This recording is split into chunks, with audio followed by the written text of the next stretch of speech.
Clip number 781۔ اس clip میں آپ قرآن پاک کی سورہ مریم کی آیت نمبر 38 سے 39 تک کی تلاوت، ترجمہ اور تفسیر قرآن صراط الجنان سماعت فرمائیں گے۔ بسم اللہ الرحمن الرحیم۔ ترجمہ، اللہ کے نام سے شروع جو نہایت مہربان رحمت والا ہے۔ اسمع بهم وابصر یوم یأتوننا لیکن الظالمون اليوم فی ضلال مبین۔ ترجمہ، اس دن کتنا سنتے اور دیکھتے ہوں گے جس دن ہمارے پاس حاضر ہوں گے، لیکن آج ظالم کھلی گمراہی میں ہیں۔ اسمع بهم وابصر، اس دن کتنا سنتے اور دیکھتے ہوں گے، یعنی قیامت کے دن جب کافر ہمارے پاس حاضر ہوں گے تو اس دن خوب سنتے اور دیکھتے ہوں گے، لیکن چونکہ انہوں نے دنیا میں حق کے دلائل کو نہیں دیکھا اور اللہ تعالیٰ کی وعیدوں کو نہیں سنا تو اس دن کا دیکھنا اور سننا انہیں کچھ نفع نہ دے گا۔ بعض مفسرین نے کہا کہ یہ کلام ڈرانے کے طور پر ہے کہ اس دن وہ اپنے بارے میں ایسی ہولناک باتیں سنیں اور دیکھیں گے جس سے ان کے دل پھٹ جائیں گے، لیکن آج دنیا میں ظالم کھلی گمراہی میں ہیں، نہ حق دیکھتے ہیں نہ حق سنتے ہیں، بلکہ بہرے اور اندھے بنے ہوئے ہیں۔ حضرت عیسیٰ علیہ السلام کو الہ اور معبود ٹھہراتے ہیں، حالانکہ انہوں نے صراحت کے ساتھ اپنے بندے ہونے کا اعلان فرمایا ہے۔ وَأَنذِرْهُمْ يَوْمَ الْحَسْرَةِ إِذْ قُضِيَ الْأَمْرُ وَهُمْ فِي غَفْلَةٍ وَهُمْ لَا يُؤْمِنُونَ۔ ترجمہ، اور انہیں پچھتاوے کے دن سے ڈراؤ جب فیصلہ کر دیا جائے گا اور وہ غفلت میں ہیں اور نہیں مانتے۔ وَأَنذِرْهُمْ يَوْمَ الْحَسْرَةِ، اور انہیں پچھتاوے کے دن سے ڈراؤ۔ ارشاد فرمایا کہ اے حبیب صلی اللہ تعالی علیہ وآلہ وسلم، آپ کافروں کو اس دن سے ڈرائیں جس میں لوگ حسرت کریں گے، غمزدہ ہوں گے، اور نیک اور بد تمام لوگ پچھتائیں گے، اور اس دن اس طرح فیصلہ کر دیا جائے گا کہ جنتیوں کو جنت میں اور دوزخیوں کو دوزخ میں پہنچا کر موت کو بھی ذبح کر دیا جائے گا کہ اب ہر شخص ہمیشہ کے لیے اپنی جگہ رہے اور کسی کو موت نہ آئے۔ انہیں ایسا سخت دن درپیش ہے اور ان کا حال یہ ہے کہ وہ غفلت میں پڑے ہوئے ہیں اور اس دن کے لیے کچھ فکر نہیں کرتے اور نہ ہی اس دن کو مانتے ہیں۔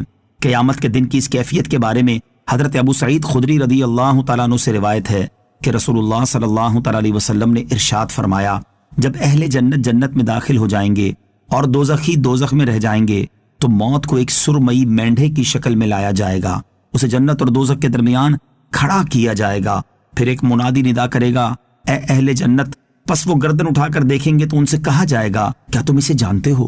وہ کہیں گے ہاں جانتے ہیں، یہ تو موت ہے، کیونکہ سب اسے مرتے وقت دیکھ چکے ہوں گے۔ پھر کہا جائے گا، اے دوزخیوں، کیا تم اسے پہچانتے ہو؟ وہ جھانک کر دیکھیں گے اور کہیں گے ہاں یہ موت ہے۔ پھر موت کے مینڈے کو ذبح کرنے کا حکم دیا جائے گا اور اسے ذبح کر کے کہا جائے گا، اے اہل جنت، تمہیں ہمیشہ جنت میں رہنا ہے اور اس میں کسی کے لیے موت نہیں ہوگی۔ اے اہل جہنم، تم نے دوزخ میں ہمیشہ رہنا ہے اور اب تمہیں موت نہیں آئے گی۔ پھر آپ علیہ السلام نے یہ آیت تلاوت فرمائی، وَأَنذِرْهُمْ يَوْمَ الْحَسْرَةِ إِذْ قُضِيَ الْأَمْرُ وَهُمْ فِي غَفْلَةٍ وَهُمْ لَا يُؤْمِنُونَ۔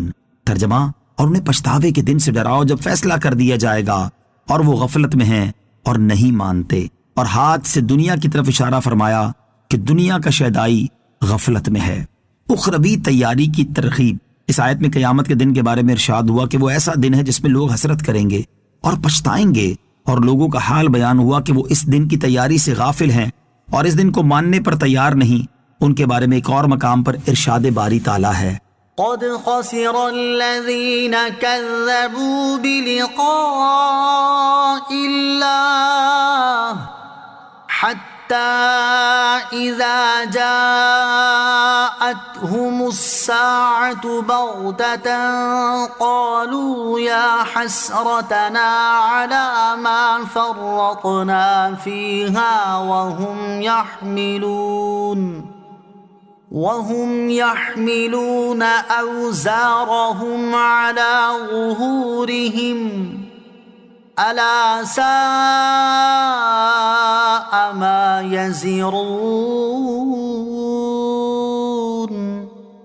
ترجمہ، بے شک ان لوگوں نے نقصان اٹھایا جنہوں نے اپنے رب سے ملنے کو جھٹلایا، یہاں تک کہ جب ان پر اچانک قیامت آئے گی تو کہیں گے ہائے افسوس اس پر جو ہم نے اس کے ماننے میں کوتاہی کی، اور وہ اپنے گناہوں کے بوجھ اپنی پیٹھ پر لادے ہوئے ہوں گے۔ خبردار وہ کتنا برا بوجھ اٹھائے ہوئے ہیں.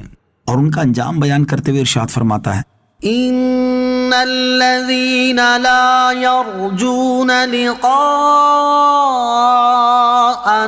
ورضوا بالحياة الدنيا واطمأنوا بها والذين هم عن آياتنا غافلون أولئك مأواهم النار بما كانوا يكسبون. ترجمہ، بے شک وہ لوگ جو ہم سے ملنے کی امید نہیں رکھتے اور دنیا کی زندگی پسند کر بیٹھے ہیں اور اس پر مطمئن ہو گئے ہیں، اور وہ جو ہماری آیتوں سے غافل ہیں، ان لوگوں کا ٹھکانہ ان کے اعمال کے بدلے میں دوزخ ہے.